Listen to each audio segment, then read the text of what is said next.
Today's jobs report corroborated what the stock market has really been saying for months. The economy is on fire. It was an intriguing session, though, for the market that continues to react to corporate earnings and economic data. And the fact of the matter is, you should too. Now, I think the reporting on the market vis-a-vis the tariff battle has been unfortunate and very misleading.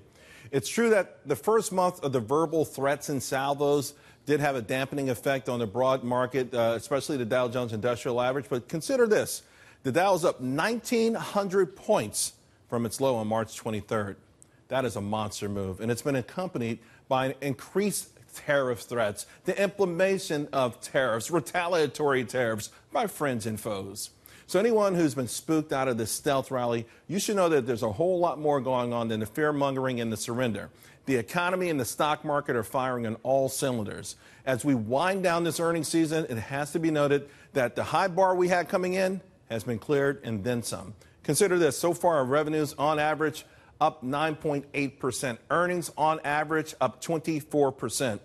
What we are learning this earnings season is that the American consumer is picking his and her spots. Hey, they're willing to fork out big bucks, right? For an iPhone 10s, they'll pay big time money, but very reluctant to pay extra for things like underwear or diapers. And that war on the shares of Hanes brands this week in Procter & Gamble.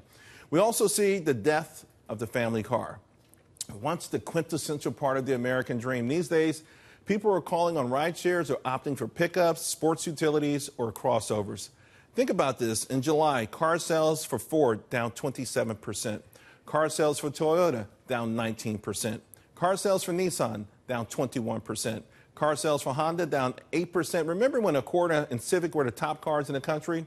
Down 19% and 28%, respectively. Those are some ugly numbers. Now, even with this slump, dealers, by the way, they moved away from those high-risk, zero-down loans. In fact, they were only 6.9 at the total. That is the lowest percentage of total loans since 2005. In addition, discounts dipped $3,665 from $3,869. So the slower pace of auto sales is there. And you couple that with the lower ISM number today, and we saw the Atlanta Fed third quarter GDP estimate go to 4.4% from 5% just a couple of days ago. Still, though, pretty robust. As for the message of today's session, I think it was mostly a search for value and safety. As I've been pointing out on this show, consumer staples continue to outperform. Today it was led by Kraft Heinz and J.M. Smuckers, which I told you about last night. I said is my favorite. Now, the rally in a 10-year also helping utilities and real estate stocks. And boring companies led by LyondellBasell sizzle today. Folks, I got to tell you something. You're going to have to learn to like boring in the second half of 2018. Remember, though, if you're making money, however, can it really be that boring?